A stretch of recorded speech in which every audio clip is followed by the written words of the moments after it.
بھائی جب عمرے والا طواف شروع کرے گا، استقبال استلام، اس سے پہلے کندھا نکال لے، کیونکہ 7 چکروں میں کندھا نکالنا ہے، اور جب طواف سے فارغ ہو جائے پھر کندھا ڈھانپ لے۔ اگر رش کی وجہ سے رمل نہ کر سکیں کوئی بات نہیں۔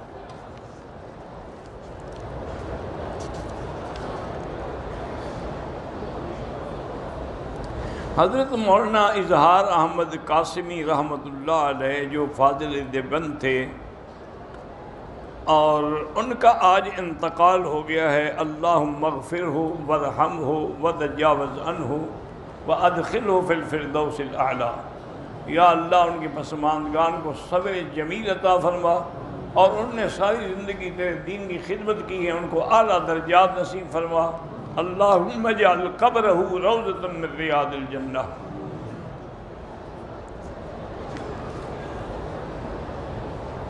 کہتے ہیں جی طلاق کے بغیر بیوی سے نجات کا کوئی طریقہ ہے؟ تو سب سے آسان طریقہ ہے نا، منہ سے کہو اور رضا کی جان چھٹی۔ تم کیا چاہتے ہو؟ پھر اس کو قتل کر دو، خود جیل چلے جاؤ۔ دوسرا طریقہ پھر یہ ہے، اللہ نے تو آسان حل رکھا ہے نا، کہ بھی اگر نہیں نبھتی ہے تو اذا طلقتم النساء طلقوهن لعدتهن۔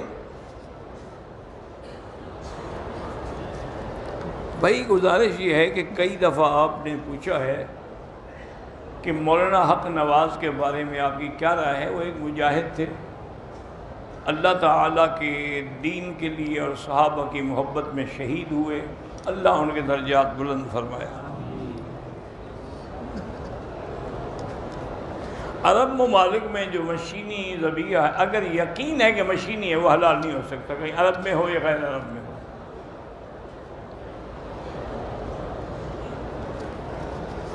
بھئی اس کی مجھے کیا ضرورت ہے کہ آپ کا تقرر کب ہوا، درس کب ہوا، کوئی ضرورت ہی نہیں ہے بیان کرنے کی، اللہ توفیق دے بس۔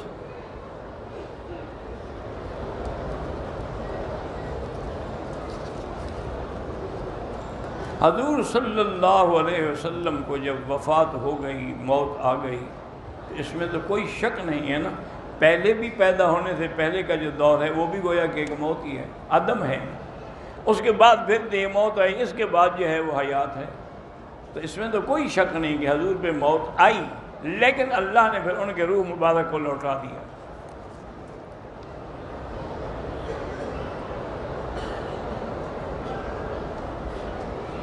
اگر آب زمزم سے وضو کر لیں وہ بھی جائز ہے۔ طواف میں جب استلام کرتے ہیں تو اللہ اکبر وللہ الحمد، اللہم ایمانا بک و تصدیقا بکتابک و وفاء بعہدک۔ آب زمزم بھی بیٹھ کے پیا کریں۔ مسئلہ یہ ہے کہ اگر کوئی کھڑے ہو کے پیے تو گناہ نہیں ہوگا، باقی کوئی پانی کھڑے ہو کے پیے تو گناہ ہے، تو اس میں اتنی اجازت یہ نہیں ہے کہ جب زمزم آئے تو کھڑے ہو جاؤ۔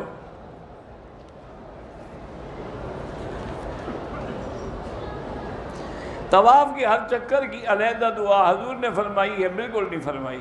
حضور پاک نے تو تعلیم دی ہے کہ طواف کے ہر چکر میں سبحان اللہ والحمدللہ لا الہ الا اللہ اللہ اکبر وللہ الحمد پڑھا کرو۔ یہ دعائیں تو بعد میں علماء نے لکھی ہیں تاکہ لوگ قصے کہانی میں نہ رہیں، چلو کوئی اسی بہانے کچھ پڑھتے رہیں۔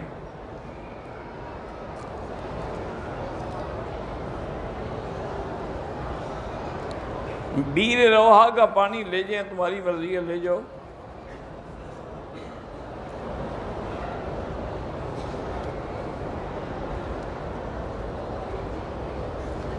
کہتے ہیں جی انبیاء معصوم، جنازہ الگ ہے، قبر میں دفن کرنے کی بات الگ ہے، تم ایک دوسرے کو ملاتے کیوں؟ انبیاء کا جنازہ اس لیے نہیں ہوتا کہ وہ معصوم ہیں، حضور پر تمام صحابہ نے پڑھا ہے، لیکن داخل ہو کے 10 آدمی حجرے میں صرف درود شریف پڑھتے تھے۔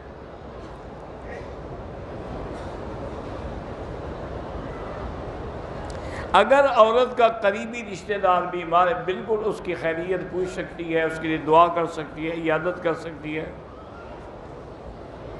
کسی کو مرگی کی بیماری ہے تو میں نے کئی دفعہ بتایا ہے وہ آیت لیس لہا من دون اللہ کاشف، اسی پہ عمل کرو۔ حضرت عامر ابن یاسر کو کس نے قتل کیا؟ اللہ عالم۔ ذہن تیز ہو جائے، اللہ کا قرآن پڑھا کرو، درود شریف پڑھا کرو، اللہ کے اسماء میں سے یا قوی یا متین پڑھ کے دعا کیا کرو۔ فرض، سنت، نفل کی 4 رکعات کی آخری 2 وہاں اگر اکیلے بھی پڑھو تب بھی قرات کرنی پڑے گی۔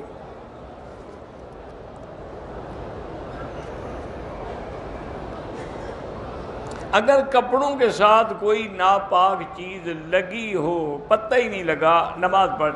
اب دیکھیں نا وہ کتنی جگہ روکی ہے اسے ناپاکی نے۔ اگر زیادہ ہے تو نماز نہیں لوٹائیں گے، تھوڑا ہے تو کوئی نہیں انشاءاللہ۔ ہم اندھیرے میں نماز پڑھ سکتے ہیں، نماز تو آپ پڑھ سکتے ہیں، اس میں تو کوئی شک نہیں ہوتا، لیکن کوئی ضروری بھی نہیں کہ آدمی بلا وجہ اندھیرے میں کھڑا ہو کے نمازیں پڑھے۔ جو لوگ فوت ہو گئے ہیں، جب دجال آئے گا تو ان کو دوبارہ زندہ کریں۔ کیوں دوبارہ زندہ؟ وہ بچ گئے فتنے سے، ان کو دوبارہ کیوں زندہ کریں؟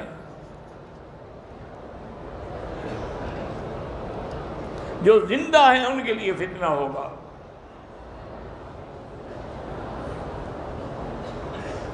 میں درجہ سادس میں پڑھتا ہوں، اپنے استاد سے پوچھیں کہ کون سی کتاب پڑھوں میں۔ نماز میں مجھے سستی ہوتی ہے، تم پڑھتے رہو اور اللہ سے دعا مانگا کرو کہ اللہم انی اعوذ بک من الہم والحزن واعوذ بک من العجز والکسل۔ بائبل، ہم جب قرآن موجود ہے تو بائبل کیوں پڑھیں؟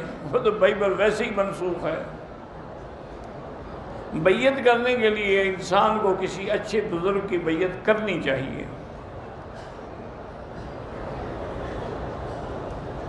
مجھے الٹرا ساؤنڈ میں بتایا گیا ہے کہ تمہاری بیٹی ہے، تو اللہ بیٹی دے شکر کرو، بیٹا دے شکر کرو۔ مسجد کی وقف زمین فروخت کر کے مسجد پر لگا سکتے ہیں؟ ہاں لگا سکتے ہیں۔ اگر ایک مسجد میں پیسے پڑے ہیں، اس کو ضرورت نہیں ہے تو دوسری مسجد پر لگا سکتے ہیں۔ زہار ہوتا ہے کہ جب آدمی اپنی بیوی کو کہے کہ تم میرے لیے ماں کے برابر ہو یا بہن کے برابر ہو۔ مدرسے کا محتمم مدرسے کے عطیات میں سے پیسے اپنے اوپر خرچ کر سکتا ہے؟ نہیں کر سکتا۔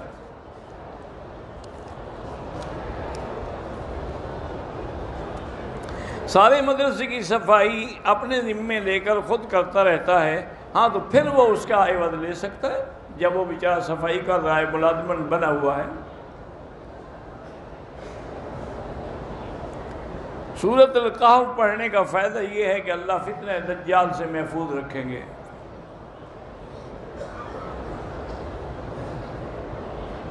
اگر امام نے 5 رکعتیں پڑھی، سجدہ صاحب بھی نہیں کیا، پھر بھی مسئلہ، تو دوبارہ نماز پڑھیں۔